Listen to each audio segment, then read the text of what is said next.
Assalamualaikum warahmatullahi wabarakatuh. Selamat pagi rekan-rekan semuanya. Selamat datang di pertemuan kedua mata kuliah pengantar statistika matematika. Nah, hari ini di pertemuan 2 kita akan belajar mengenai distribusi peubah acak, tetapi yang masih hanya satu peubah acak. Sebenarnya materi ini telah kita pelajari di semester 1, yaitu mata kuliah teori peluang. Di sini sebelum kita melanjutkan ke distribusi 2 peubah acak, kita akan mengulang kembali mengenai distribusi 1 peubah acak. Teman-teman nanti silahkan yang sudah punya buku dibuka di halaman 100. Bagi yang belum punya buku, Ibu sudah menyediakan hasil scan dari buku tersebut di bagian bab distribusi 1 peubah acak. Kalian bisa download di Sunan masing-masing. Sambil mendengarkan saya menjelaskan mengenai materi ini, kalian juga bisa sambil lihat buku yang kalian pegang. Oke, mari kita lanjutkan. Bagian yang akan kita bahas terlebih dulu yaitu macam-macam peubah acak. Peubah acak atau variabel acak adalah atau variabel random. Nah, mungkin istilah di beberapa buku itu bisa berubah ya. Ada peubah acak, variabel random, ada variabel acak. Variabel acak atau peubah acak adalah definisinya jika misalkan E adalah sebuah eksperimen dengan ruang sampelnya S. Jadi di sini kita punya S itu ada eksperimen di S di sini ya. Kemudian kita mempunyai suatu fungsi yang memetakan S kecil atau titik sampel dari ruang sampel menuju ke sebuah bilangan real atau kita sebutnya adalah X besar X besar S atau peta dari S. Fungsinya kan X, kemudian yang dipetakan adalah S kecil, maka hasil petanya adalah XS. Nah, maka fungsi yang memetakan S kecil terhadap X besar S dinamakan variabel acak. Kemudian himpunan-himpunan dari nilai-nilai yang mungkin dari X sesuai dengan titik sampelnya dinamakan R besar X atau ruang dari variabel acak. Oke, kemudian kita lanjutkan ke contoh 4.1 untuk lebih mendalami apa itu sih variabel acak. Kita lihat contoh 4.1, Ibu bacakan ya soalnya.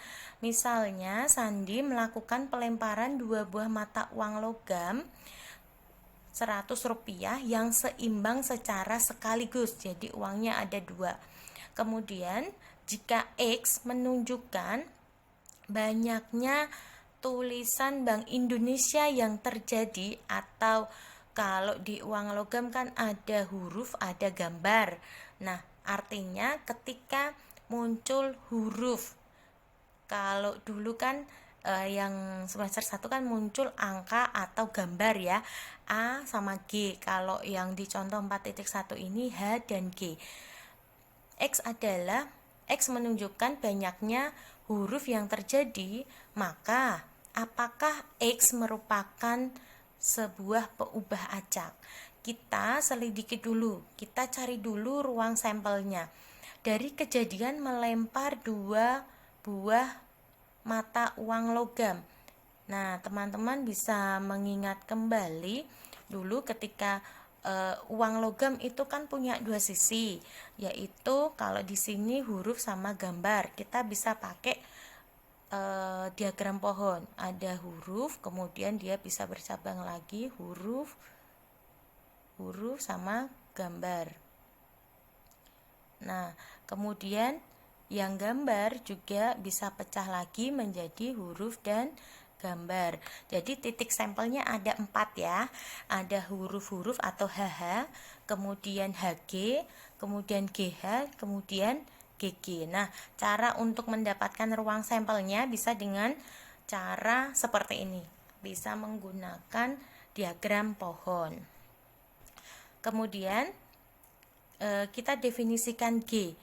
G adalah munculnya gambar karapan sapi. G adalah munculnya gambar, kejadian munculnya gambar. H adalah kejadian munculnya huruf. Maka untuk S1 atau titik sampel yang pertama, S tadi kan yang di atas ini nih. S adalah titik sampel dari ruang sampel. Jadi S yang pertama itu nih. Ini ya, yang pertama nih. HH, maka X besar S1 dia munculnya 2 kali. HH artinya hurufnya muncul sebanyak 2 kali kan. H berarti dia muncul sebanyak 2 kali. Kemudian untuk titik sampel yang kedua adalah dia adalah GH muncul sebanyak, nah di sini ya, GH. Ada berapa banyaknya H yang muncul ketika GH? Berarti XGH atau variabel nilai variabel acak dari GH adalah sama dengan 1. Kenapa kok 1? Hanya munculnya 1 kali. Kemudian untuk titik sampel yang ketiga atau S3 sama dengan HG. Nah, kita lihat HG-nya ya. HG di sini, HG hanya muncul sebanyak 1. Berarti X HG sama dengan 1. Artinya hurufnya cuma muncul 1 kali. Yang 1 kan gambar. Kemudian untuk S yang keempat atau titik sampel yang keempat yaitu GG. GG di sini. GG. Nah, gambar-gambar pelemparan pertama atau mata uang pertama muncul gambar. Mata uang kedua muncul gambar lagi.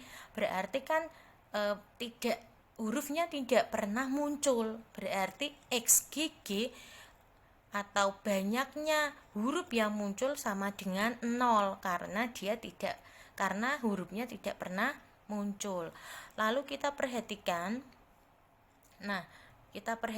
bahwa nilai dari X, nah di sini ya, nilai dari X itu kan bervariasi, bisa mulai dari 2, 1 dan 0. Nah ya toh, XHH kan 2, XGH 1, XHG 1, XGG sama dengan 0. Jadi nilai yang mungkin dari XSRS sama dengan 0, 1, dan 2. Meskipun satunya itu muncul 2 kali, kalau dia masuk ke dalam suatu himpunan maka nulisnya 1 kali. Jadi variabel-variabel acak, nilai variabel-variabel yang mungkin dari XRS tadi ya, dia adalah 0, 1, dan 2. Kemudian kita kan akan mengecek apakah X dari yang didefinisikan di contoh tadi dia merupakan variabel acak atau tidak. Variabel acak kan suatu fungsi ya, suatu fungsi, maka kita bisa dengan mudah itu menggambarkan melalui diagram panah. HH tadi, HH kan titik sampel ya, titik sampel yang pertama dia akan dihubungkan. Kalau kalian masih bingung, kita lihat lagi bagian yang atas di sini nih. Bagian yang ini kita cocokkan dengan yang sebelah sini. Jadi ketika titik sampelnya HH, dia akan berpasangan dengan 2, artinya HH muncul hanya sebanyak 2 kali. Kemudian HG 1, GH 1, dan GG sama dengan 0.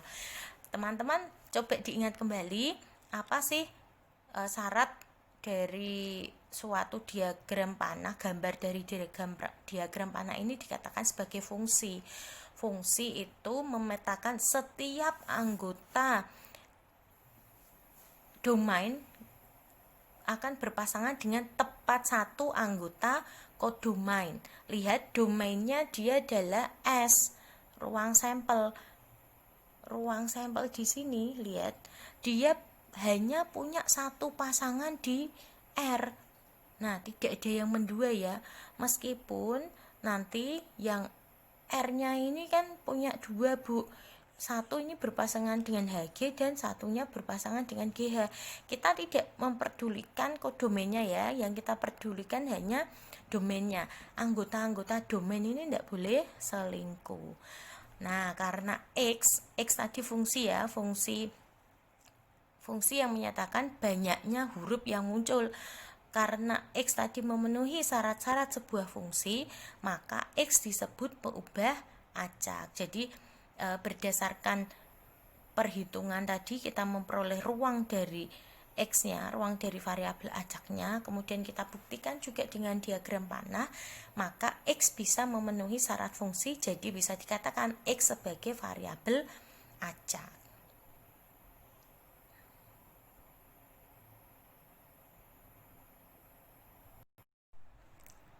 Oke, kita lanjutkan kembali ke subpokok materi yang berikutnya, yaitu dua peristiwa yang ekuivalen. Nah, di sini ada dua peristiwa yang dikatakan ekuivalen. Dia punya definisi.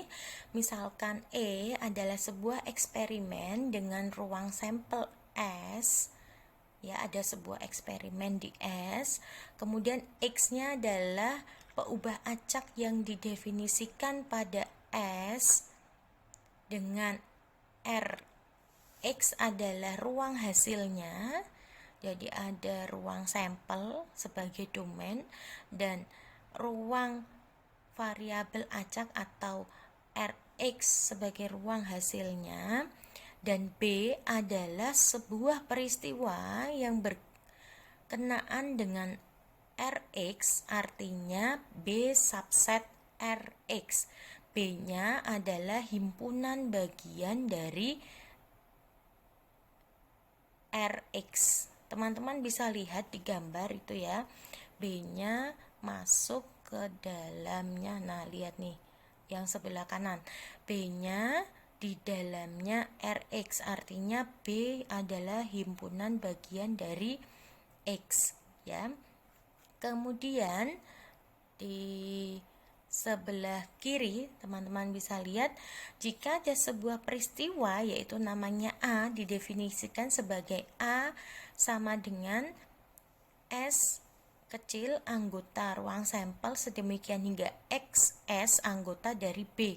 Artinya A berisi semua hasil dalam S dengan XS anggota B, maka A dan B dikatakan dua peristiwa yang ekuivalen.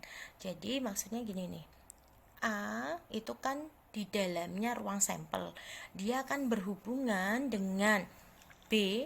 B itu adalah suatu peristiwa juga, tetapi dia adalah himpunan bagian dari ruang hasil variabel acaknya. Oke, seperti itu. Maka A dan B dikatakan dua peristiwa yang saling ekuivalen. Pemahaman tentang dua peristiwa yang ekuivalen akan dijelaskan melalui contoh 4.2 ya. Contoh 4.2.